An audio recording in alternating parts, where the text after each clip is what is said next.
મિત્રો, અમે કલોલના એક ખરડાખરની અંદર લવ યુ બા ફિલ્મનું શૂટિંગ કરી રહ્યા હતા.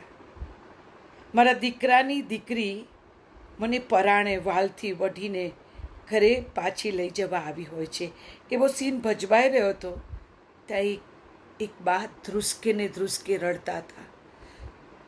અમે અમારું શૂટિંગ બંધ કરીને એમને મળવા ગયા અને પૂછ્યું કે શું થયું તમને, કેમ રડો છો?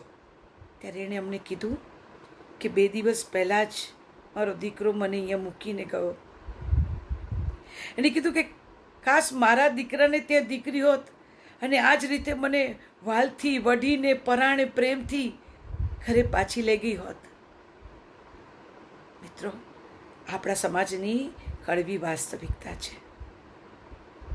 તો અમારી આ ફિલ્મ તમારી, આપણી, આપણા સમાજની સૌની આ ફિલ્મ છે જે 14મી જૂને રિલીઝ થવા જઈ રહી છે તમારા નજીકના સિનેમાઘરોમાં. તો જોવાનું ચૂકશો નહીં. લવ યુ બા. ઘરનું ફળિયું બનવા ટાણે થઈને ઘરનો પાયો તેજ કર્યું અજવાળું